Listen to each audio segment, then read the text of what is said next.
Hey, what's up guys? Oke guys, di video kali ini aku mau menceritakan sebuah alur cerita dari sebuah film yang berjudul Baby Driver. Di scene awal kita diperlihatkan oleh seorang anak yang sedang menunggu rekan-rekannya. Ternyata dia merupakan salah satu anggota dari perampokan. Dia bersiap-siap karena dia bertugas untuk menyetir sebuah mobil. Setelah selesai, dia langsung mengebut dan meninggalkan para polisi-polisi ini. Adegan kejar-kejaran pun tidak bisa dihalangi. Si baby ini sangat hebat dalam mengemudi. Untungnya ada 3 mobil yang sama, dan dia dapat mengelabui polisi dengan sangat mudahnya. Setelah dia berhasil mengelabui polisi, dia berbelok ke sebuah gedung dan mengganti mobilnya supaya tidak diketahui atau menghilangkan jejaknya.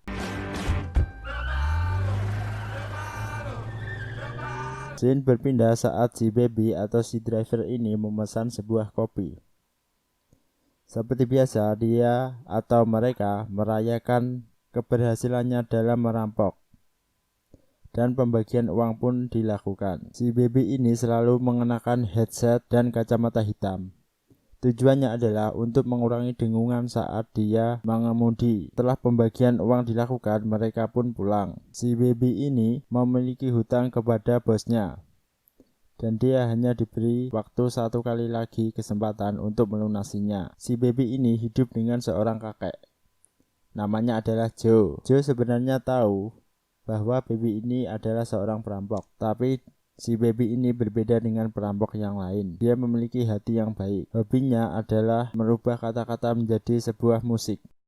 Lalu dia menyimpan kasetnya di rak yang telah ia sediakan.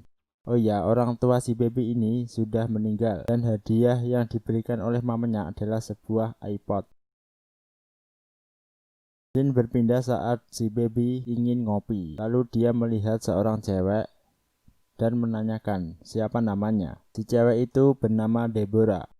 Sepertinya si baby menyukainya, dan begitu pun si cewek. Lalu si baby berjalan-jalan untuk membeli sebuah kaset. Dan seperti orang yang kasmaran, dia bernyanyi-nyanyi sendiri.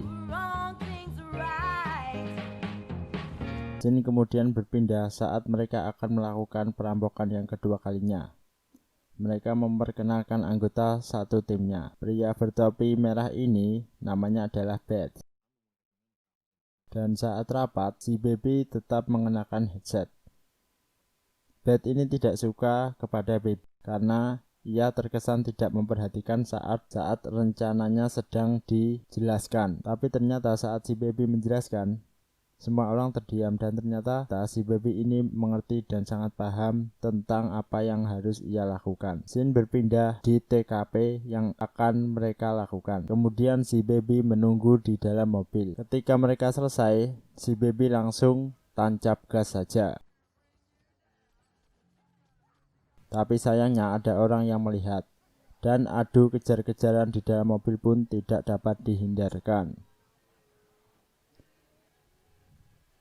Karena si baby ini merupakan orang yang hebat dalam mengemudi, maka tidak menjadi masalah. Saat si Beth mau menembak, ternyata si baby menghalanginya dan tidak jadi membunuh orang. Karena jalan tol macet, maka mereka harus ganti mobil. Si baby ini sebenarnya bukan orang jahat, dan dia memberikan bayinya kepada ibunya. Sebenarnya dia tidak tega untuk melakukan kejahatan. Setelah berhasil kabur, seperti biasa dia atau mereka langsung mengganti mobil untuk menghilangkan jejak. Di sini Bart mulai tidak suka kepada si baby karena dia berpikir bahwa si baby sengaja untuk menghindar. Kemudian si baby seperti biasa membeli 4 kopi untuk teman-temannya. Ternyata 1 orang tidak ada, dan mungkin saja dia sudah mati. Setelah selesai dalam misinya, si baby harus membuang sebuah mobil yang ternyata di dalamnya merupakan salah satu dari anggota atau rekannya tadi. Saat proses penghancuran, si baby bernostalgia kepada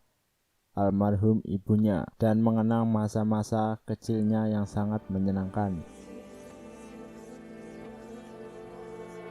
Ternyata ibunya lah yang memberikannya iPod, yang sampai saat ini iPod itu masih disimpan oleh dia. Kemudian scene berpindah saat si Baby menemui Deborah. Mereka berjalan bersama sambil mengobrol. Disinilah momen saat si Deborah dan Baby mulai mengenal satu sama lain. Saat di rumah pun ia menceritakannya kepada Joe. Lalu Joe menginginkan Baby untuk mencari pekerjaan lain, yaitu sebagai pengantar pizza. Sesampai di rumah pun Joe sangat senang karena si Baby sudah keluar dari zona kejahatan tersebut. Dan malamnya si Baby mengajak Deborah untuk berkencan. Nampaknya mereka sudah saling jatuh cinta satu sama lain. Tapi sayangnya momen ini tidak bertahan lama karena bosnya berada di sana melihat si Baby dan Deborah. Bosnya ingin mengajak si Baby untuk merampok lagi. Sebenarnya si Baby menolak, tetapi apa dayanya? Jika ia menolak permintaan bosnya, maka bosnya akan mengancam. Jadi terpaksa si Baby mengiyakan atau mengikuti kata-kata bosnya. Malamnya, si Baby menceritakan kepada Deborah karena dia sedang khawatir. Besok paginya, bosnya menjemput Baby dan mengajaknya untuk melihat-lihat target selanjutnya. Ia mengajak anak kecil untuk mengelabui. Lalu dia melaporkan hasil dari penyelidikannya kepada si bos. Sebenarnya si Baby ingin mengajak Deborah untuk melarikan diri. Kemudian scene berpindah saat rapat. Rencana yang akan dijalankan harus dipertimbangkan dengan sangat baik. Sebelumnya, mereka harus membeli senjata dahulu. Mereka mampir di sebuah supermarket dan tidak membeli saja, tapi si Bud ini malah membunuh kasirnya. Kemudian mereka sampai di dalam sebuah gudang senjata untuk membeli senjata. Namun, karena di sana terdapat tulisan APD, maka si Bud menembaknya. Dikiranya ia adalah seorang polisi, dan adegan tembak-tembakan pun tidak bisa dihindari lagi. Karena si Bud sudah ahli dalam menembak, maka semuanya sudah lenyap begitu saja. Dan mereka menghilangkan barang bukti dengan cara membom atau melemparkan granat. Melihat si Baby yang berbeda dari biasanya, Deborah pun bersikap tenang. Si Baby pura-pura tidak tahu atau pura-pura tidak mengenal Deborah atau pelayan ini. Sebenarnya karena Deborah berkata sedikit kasar kepada si Bud ingin menghabisinya, tapi dicegah oleh Baby. Kemudian scene berpindah di dalam markas. Malamnya sebenarnya Baby ingin keluar atau melarikan diri, tapi teman-temannya tahu. Akhirnya dia dihadang. Si Baby diinterogasi oleh teman-teman dan bosnya. Kemudian scene berpindah saat mereka bersiap-siap di sebuah bank. Karena si Baby sudah kesal kepada Bud, maka ia langsung memajukan mobilnya menuju mobil di depannya, sehingga si Bud langsung meninggal. Kemudian mereka berlari dan adegan kejar-kejaran pun tidak dapat dihindari. Si Darling meninggal dan pacar si Darling menyalahkan Baby karena Baby lah semua ini terjadi. Si Baby kembali ke apartemennya dan menemui si Joe. Dia meminta maaf dan dia ingin Joe selamat. Kemudian scene berpindah saat si Baby ingin menemui Deborah. Ternyata temannya di sini. Temannya ingin membalas kematian dari pacarnya. Akhirnya mereka pun berkelahi. Si Baby ingin meminta bantuan kepada bosnya dan mengembalikan semua rekaman-rekamannya. Akhirnya si bosnya setuju. Pada dasarnya si bosnya ini memiliki hati nurani yang baik. Ia membiarkan Baby pergi keluar kota atau menghindari polisi, tetapi ia dihadang oleh lawannya. Kemudian perkelahian Baby, mobil yang ditumpanginya jatuh. Ternyata temannya sudah berada di sampingnya. Si Baby menembak kaki temannya dan temannya pun terjungkal ke bawah. Kemudian scene pun berpindah saat dia atau mereka dicegat oleh polisi. Karena tidak ingin pacarnya terlibat, maka si Baby menyerahkan diri. Di dalam pengadilan banyak sekali orang-orang yang membantu Baby karena si Baby ini sudah membantu banyak orang. Dia bukan orang yang jahat.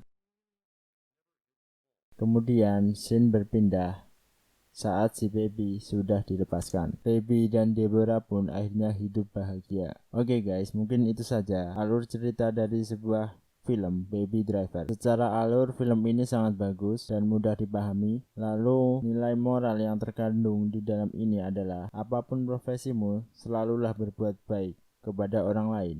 Karena dengan berbuat baik kepada orang lain, bisa saja suatu saat kamu juga akan dibantu oleh orang lain. Sekian dari saya, terima kasih. Jika ada salah kata, saya mohon maaf yang sebesar-besarnya. Bagi kalian yang menginginkan request film, silakan tulis di kolom komentar. Terima kasih.